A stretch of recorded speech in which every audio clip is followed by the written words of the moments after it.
Hindi ka pala Katoliko, umuwi ka. Hoy, hindi ka pala Katoliko, umuwi ka. Hoy, hindi ka pala Katoliko, alis dyan. Bakit? Kung halimbawa hindi ka Katoliko, ikaw lang ba ang anak ng Diyos?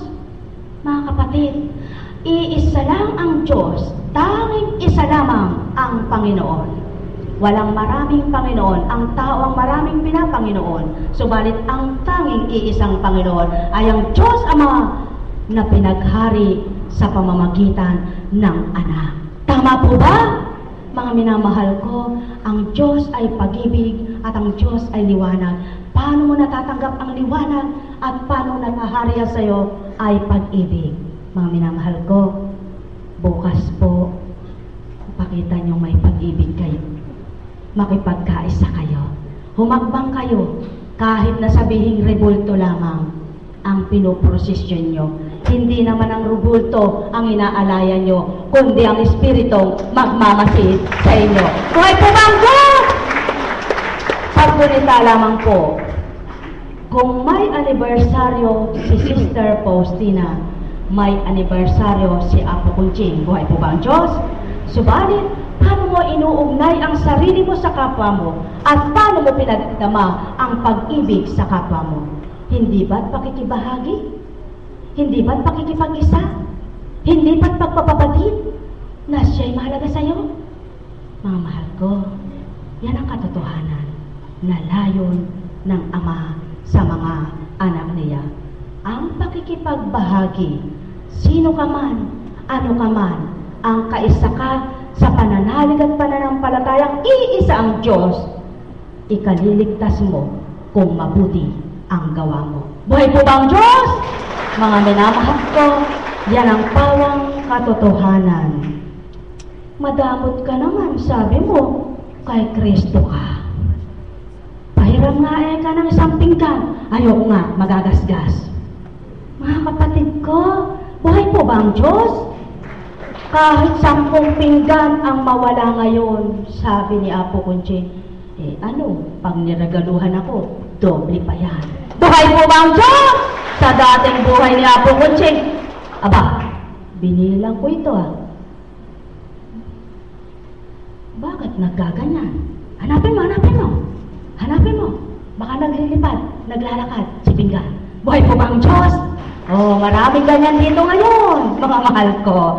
Tabi-tabi po, pero huwag na kayong sumigaw. Ako po yun. Sa puso at damdamin, masasabi mo, Panginoon, patawad sa ugaling pagkatao ko. Ngayon po ako'y gawin mo, karapat-dapat na anak mo. Ang kadamutan ko ay mawala sa akin ito. Buhay po ba ang Diyos?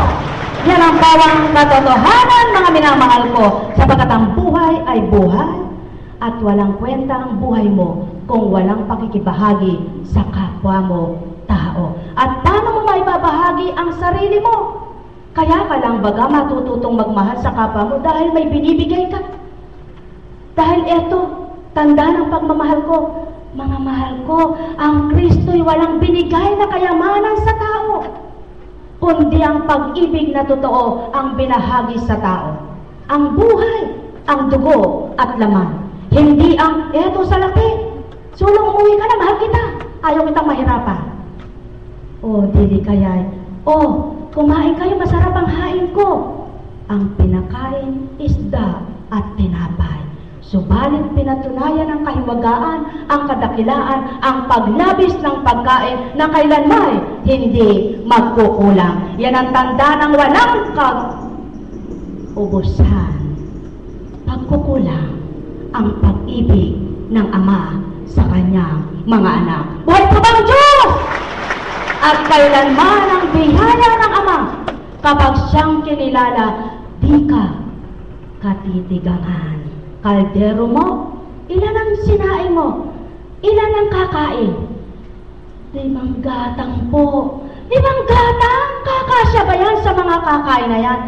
Kung nagtitiwala ka, nananalig ka ba taong mapapaasa ng Ama ang bigas mo?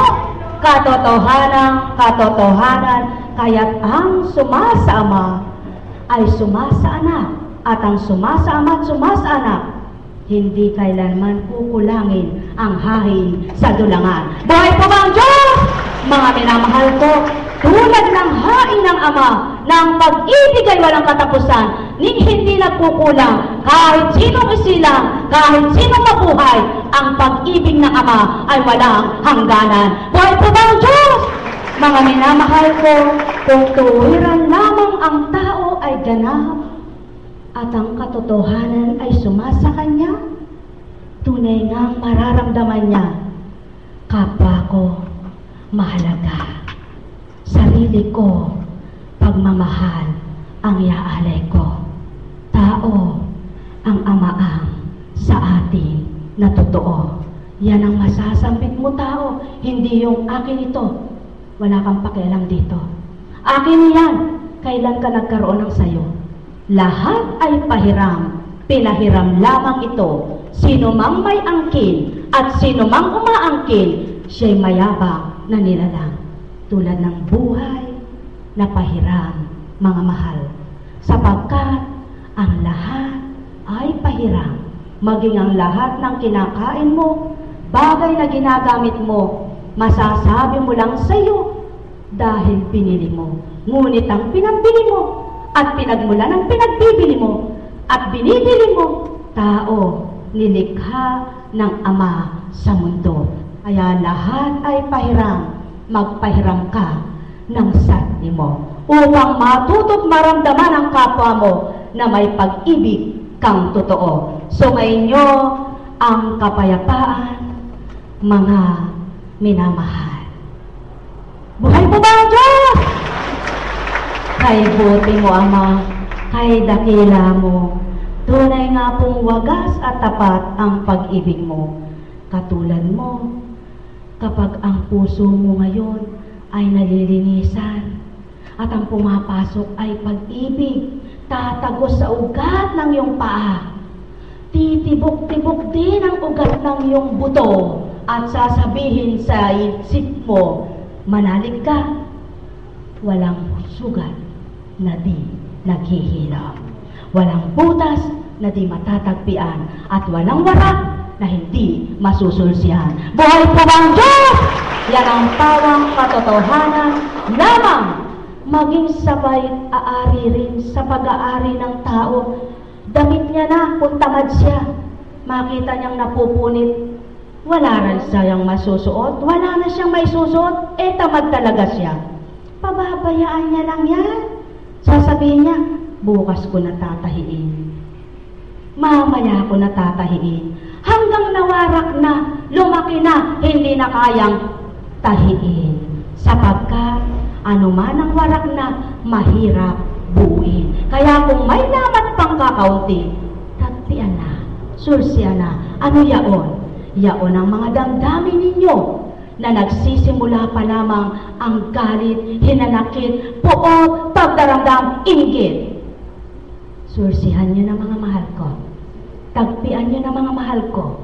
At sinisigurado ng Ama sa inyo, hindi mawawarak ang puso niyo at maging kapuot-puutan ang mararamdaman, kundi pag-ibig, sapagkat ang pag-ibig ay pinanganak na at kasama na ng tao nang siya ay isilang. Buhay po ba ang Diyos? Bakit? Kung wala ang pag-ibig, di ka mabubuhay. Kung di sa pag-ibig, hindi ka isinilang. Nang dahil sa pag-ibig, binuhay ka ng Ama, pinahiram sa magulang, kaya ka na isilang sa sanlibutan. Mga mahal ko, ang may pandinig ay nakarinig. Ay, ano ba yung kayang istorya na yan? Ano yung mensahe na yan? Puro pag-ibig na naman. Ang tanong ng Ama, pag-ibig man ang tema ko, iba't iba salita ko. Kung mapaghahari sa puso nyo, karagdagan pangaral ko. Buhay po ba ang Diyos? Sapagkat pag-ibig man ang pag-ibig ang araw-arawin na ilathalat ilahad sa tao.